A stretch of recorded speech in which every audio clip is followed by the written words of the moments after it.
On Global TV News Prime, President Bola Tinubu congratulates Nigerian National Petroleum Company Limited on Port Harcourt refinery. In business, Central Bank of Nigeria raises monetary policy rate. On the foreign scene, Donald Trump set to hit China, Mexico, Canada with new tariffs. And in sports, Manchester United revenue falls as Champions League absence takes toll. Hello and welcome to all our viewers in Nigeria and around the world to News Prime on Global Television. Coming to you live from the nation's capital, Abuja, I am Jumai Manson. A quick reminder that Global Television is on DSTV channel 365 and free to air on Nicomsat. Now the news in full. President Bola Tinubu has congratulated the Nigerian National Petroleum Company Limited on the successful revitalization of the Port Harcourt refinery. Special advisor to the President on Information and Strategy, Bayo Ononuga, says President urged the company to expedite the scheduled reactivation of the second Port Harcourt refinery and the Warri and Kaduna refineries. The President Tinubu commended the leadership of the Nigerian National Petroleum Company Limited's Group Chief Executive Officer Mele Kyari, whose unwavering dedication and commitment he noted were instrumental in overcoming challenges to achieve the milestone. The House of Representatives has urged the federal government to provide scientific verification data on the housing deficit and improve access to affordable housing in the country. This decision was taken at plenary after adopting a motion on provision of affordable housing in Nigeria, sponsored by the member representing Ikanu Eni Federal Constituency of Akwa Ibom State. Emmanuel Okpo Odo, the lawmaker, noted that data is considered as an important factor in the planning and execution of projects across all tiers of government. He noted that the housing sector in Nigeria, with a huge deficit, lacks veritable data for planning and execution of housing policies and strategies within the country. The National Assembly has refuted social media claims that President Bola Ahmed Tinubu will present the 2025 budget to a joint session on Wednesday. In a statement issued, the Secretary of Research and Information at the National Assembly, Dr. Ali Umaru, described the report as false. He urged the public to disregard the information, emphasizing that the legislative body has yet to approve the 2024-2026 medium-term expenditure framework and fiscal strategy paper, which must precede the national budget presentation. Umaru advised that all official communications regarding the National Assembly should come through its authorized channels, warning against spreading unverified and misleading information. Lagos State Governor Babajide Sanwo-Olu has suspended his senior special assistant on print media, Wale Ajitonomobi. This was disclosed in a statement issued by the governor's special advisor on media and publicity, Boyega Akisile. Akisile says Ajitonomobi's suspensions come as the heels of the misrepresentation of the facts of his personal X account on a past incident. Over now to Ebonyi State Governor Francis Ewefiru has suspended the State Commissioner for Health, Dr. Moses Ekoma, and his Housing and Urban Development counterpart, Francis Ori.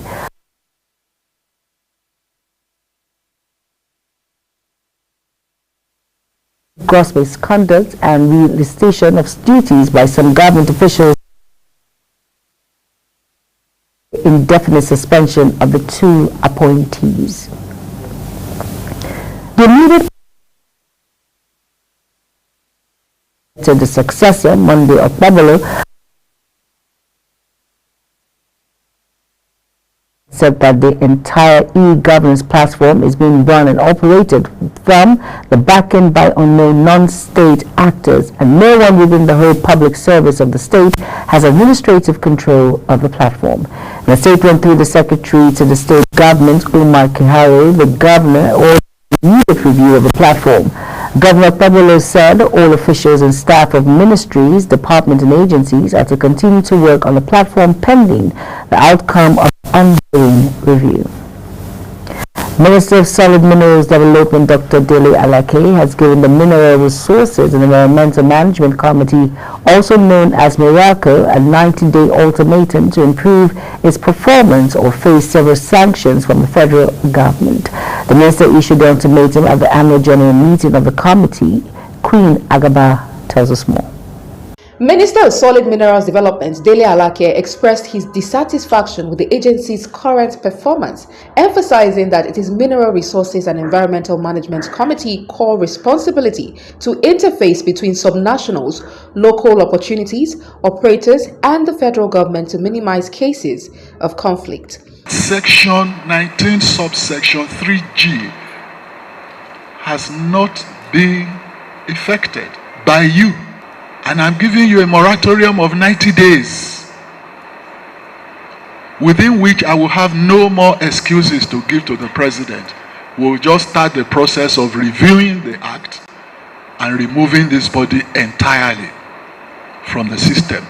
Quoting from the Nigeria Minerals and Mining Act 2007, Section 19, subsection 3G, which makes it mandatory for MIREMCO to act as a liaison between the subnational authorities, the local government, the communities, and the operators. Alake stressed that the provisions of the Act has not been effectively executed by the committee. According to the minister, if the provisions of the Act had been effected by MIREMCO, the spate of interference witnessed by the subnationals in the instance of local governments shutting down mines, making policy pronouncements that are outrightly unconstitutional would have been minimal. Are supposed to be the first point of contact between the operators and all authorities, local, state, or federal. You are supposed to be the first point of contact if there are any issues.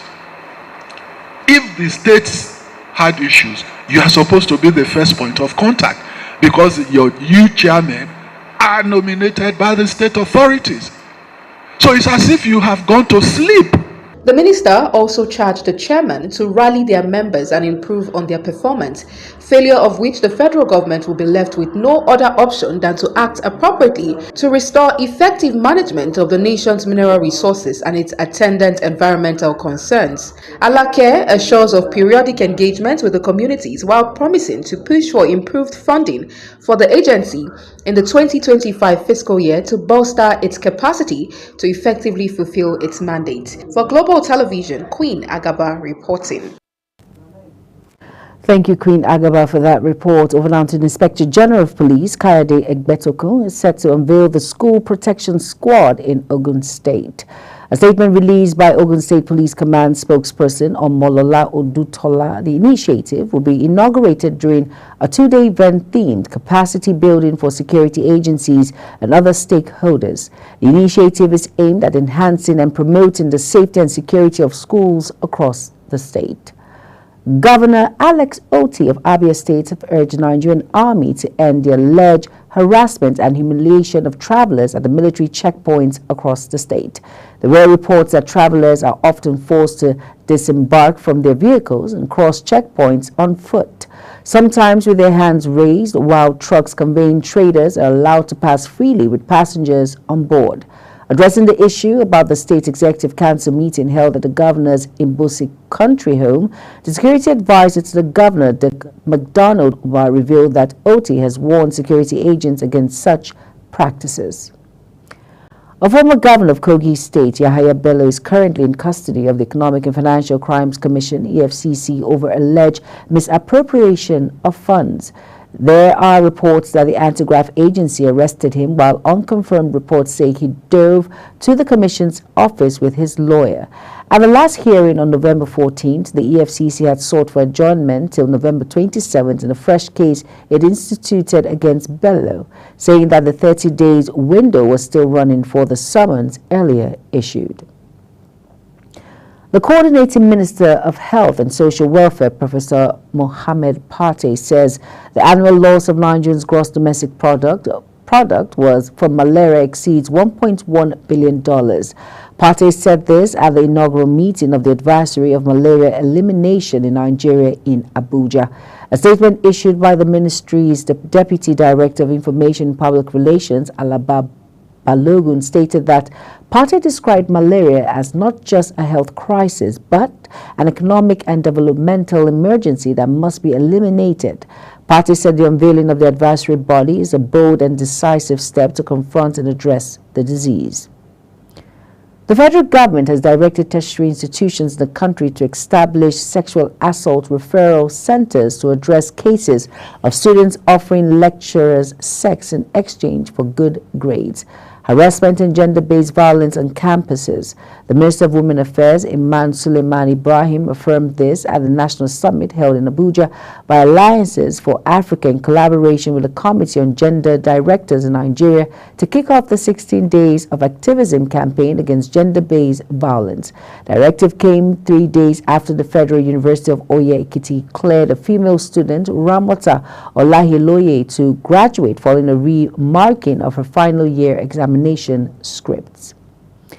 Imo State government has approved the implementation of 70,000 naira minimum wage for workers in the state.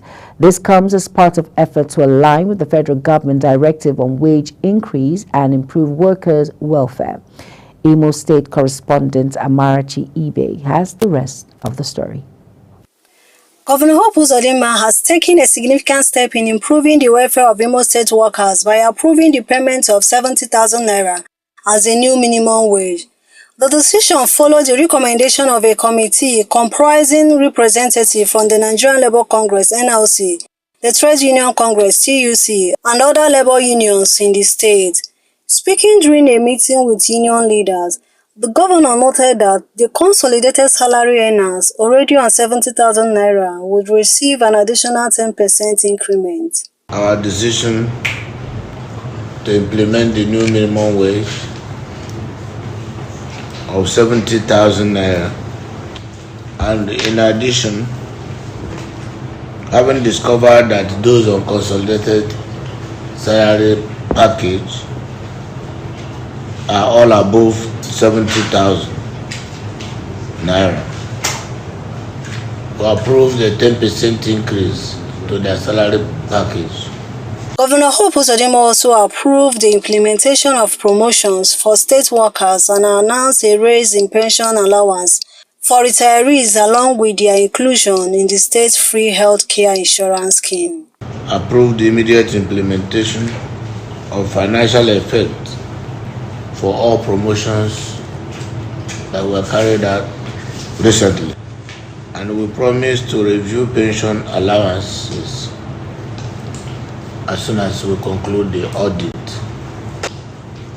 We are committed to making sure our workers are happy and our pensioners who born to their youth serving Imo State are adequately rewarded.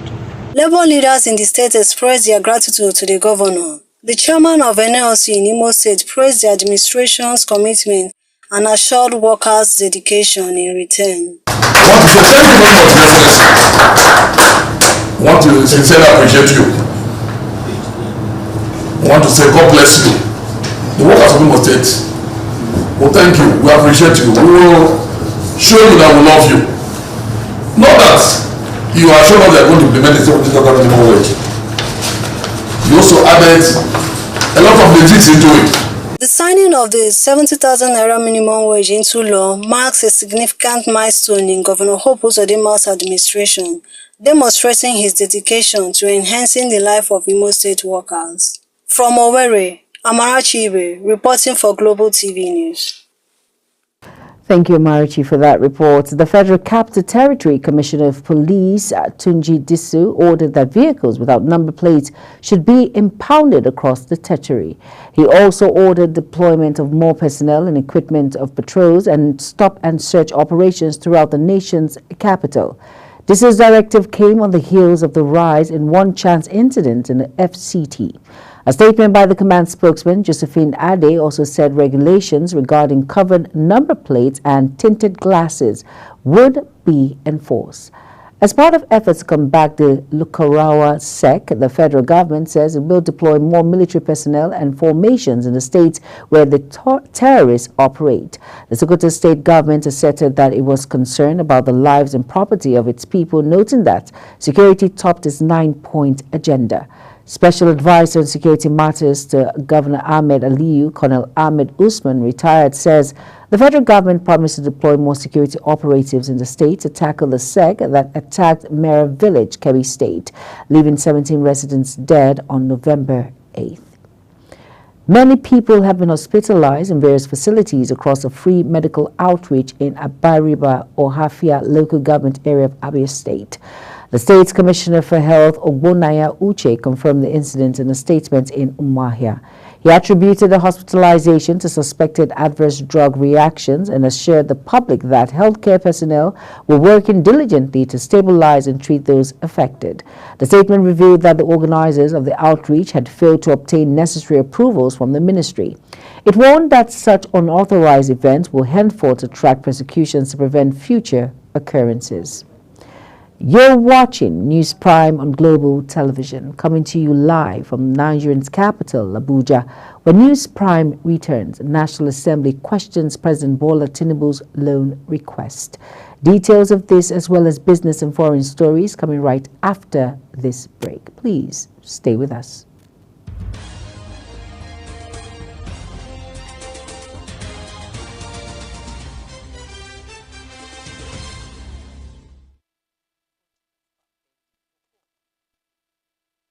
You're welcome back, and if you're just tuning in, this is Global Television, and yes, this is News Prime. On our business desk, the National Assembly has questioned President Bola Tinubu's request for loan requests as some revenue-generating agencies of the federal government disclosed that they had already surpassed their budgetary revenue target for 2024.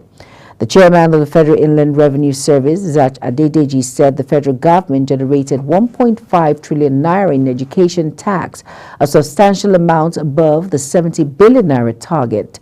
Adedeji made this known during an interactive session with the National Assembly's Joint Committee on Finance, Budget and National Planning on 2025-2027 Medium-Term Expenditure Framework and Fiscal Strategy paper. The Nigerian Navy says a total of 8.1 million barrels of stolen crude oil, 86,500 metric tons of illegally refined automated gas oil, probably called diesel, have been recovered by operatives of the service in various operations in the last 4 years. The Chief of Navy Staff, Vice Admiral Emmanuel Ogala, revealed the figures while briefing journalists on the activities of the service in Abuja. Kikelomo Okere tells us more. The Chief of the Naval Staff, Rear Admiral Emmanuel Ogala, who was represented by the Chief of Training and Operations, Rear Admiral Olusegun Ferreira, says troops arrested 181 speedboats, 1,453 wooden boats laden with stolen products, 118 vehicles, and destroyed 8,790 storage tanks. It further reveals that a total of 392 suspected oil thieves have been arrested and 122 barges and deactivated 1,528 illegal refining sites also have been destroyed within the period under review. This period, the Nigerian Navy also deactivated over 1,528 illegal refining sites and 8,790 storage tanks, and arrested 392 suspected oil thieves. The suspects were handed over to relevant law enforcement agencies for further investigation and prosecution. He says, despite the sterling performances, there have been misinterpretation in certain quarters aimed at tarnishing the image of the Nigerian Navy. The Chief of Training and Operations says the misinterpretation are peddled by mischief makers whose freedom of action in oil theft have been severely degraded by the Nigerian Navy. He reiterated the Nigerian Navy's commitment to several strategic initiatives such as presidential crude oil barging regime. However, some unpatriotic elements are determined to plunder the country's oil resources for personal gains through oil theft and other acts of economic sabotage. Over the years, the Nigerian Navy employs measures to address the scourge of oil theft. In this regard, the Nigerian Navy conducts anti-oil theft, anti-piracy, anti-smuggling, and anti-illegal fishing operations, amongst other functions. Anti-oil theft operations remain the Navy's most critical function due to the contribution of oil revenue to Nigeria's economic survival. Ferreira also stressed the Nigerian Navy's commitment to transparency, working with other regulators in the monitoring and enforcement of approval granted to operators to lift crude oil and other refined products. He says this enables the Nigerian Navy to ensure compliance for legitimate upstream and downstream operations on behalf of the regulators. Kike Lomo Okere, Global Television News. Thank you, Kike, for that report. The Monetary Policy Committee of the Central Bank of Nigeria has raised the monetary policy rate, which benchmarked interest rates in the country to 27.50% from 27.25%. Olayemi Cardoso, the Bank of Nigeria's governor, announced the committee's decision at a press conference on Tuesday after the panel's 298th meeting in Abuja. He said the committee increased the monetary policy rate by 25 basic points. Meanwhile, the Association of Bureaus de Change of Nigeria has revealed the Central Bank of Nigeria has extended the deadline for BDC operators to recapitalize by 6 months. The association's president, Aminu Gwadabe, stated this during a vital general meeting by the members. With this extension, the new deadline for the recapitalization would be June 3rd, 2025. In May, the Apex Bank had issued new operational guidelines for BDCs, which became effective June 3rd, directing all existing Bureau de Change operators to reapply for a new license according to their preferred categories and meets the minimum capital requirements of the license category applied for within 6 months from the effective date of the guideline. The federal government has announced plans to continue its nationwide consultation on the digital economy and e-governance bill, with plans to visit 4 more states this week. This follows earlier discussions in 16 states aimed at gathering input from all regions to shape the legal framework for Nigeria's digital economy. The Minister of Communications and Digital Economy, Bosun Tijani, said the upcoming consultations will take place in Kebbi, Oyo, Anambra, and Sokoto. The sessions are part of a broader initiative to ensure the proposed bill reflects the diverse needs of Nigeria's digital landscape. On our foreign news, Donald Trump says he will hit China, Mexico, and Canada with new tariffs on day 1 of his presidency in an effort to force them to crack down on illegal immigration and drug smuggling into the U.S. The U.S. president-elect said he would sign an executive order imposing a 25% tariff of all goods coming from Mexico and Canada after being inaugurated on 20th January 2025. He also said an additional 10% tariff will be levied on China until this government crackdown on fentanyl smuggling in the U.S. On sports now, Manchester United have suffered a £40 million drop in total revenue, falling to £143.1 million as the absence from the lucrative Champions League affected their finances. According to the first quarter results released on Tuesday, however, the club reported a net profit of £1.4 million for the period from July to September, compared to a £28.8 million loss during the same period last year. This improvement was attributed to a favorable foreign exchange rate. The Red Devils finished 8th in the Premier League after former manager Erik ten Hag last season, the lowest ever placing, which meant they missed out on Europe's top club competition. As a result, broadcasting revenue fell by 20.4% to £31.3 million for the quarter ending September 30th. United FA Cup win last season means they are competing in this season's Europa League instead. The Nigerian Armed Forces team has achieved remarkable success at the ongoing African Military Games at the National Stadium in Abuja, winning an impressive 11 medals in Taekwondo event alone. The second edition of the Games, which commenced last Monday, featured over 1,625 athletes from 21 African nations, including Nigeria, Ghana, Tunisia, and Cameroon. Competing across 20 events in Taekwondo, the Nigerian team dominated with 9 gold medals, 5 of which came from Promise events. Notable gold medalists include Mohammed Yusuf, Rejoice Basila, Chinere Ibe, and Glory Amnan. As global TV news comes to an end, let's take a quick look at our top stories again. We brought to you that President Bola Tinubu has congratulated the Nigerian National Petroleum Company Limited on the successful revitalization of Port Harcourt refinery. On our business desk, the Monetary Policy Committee of the Central Bank of Nigeria has raised the monetary policy rates, which benchmark interest rates in the country to 27.50% from 27.25%.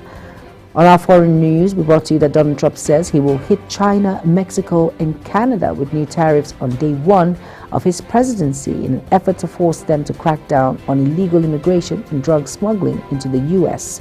And finally, on sports, we brought to you that Manchester United have suffered a £14 million drop in total revenue, falling to £143.1 million as absence of lucrative Champions League affected their finances, according to the first quarter result released on Tuesday. And that's it on News Prime, and it came to you live from the nation's capital, Abuja. A quick reminder that Global TV is on DSTV channel 365, on Star Times channel 276, and free to air on NICOMSAT. Kindly follow us across all social media platforms now showing on your screen by using @Global TV NG. I am Jumai Manson. Thank you for watching.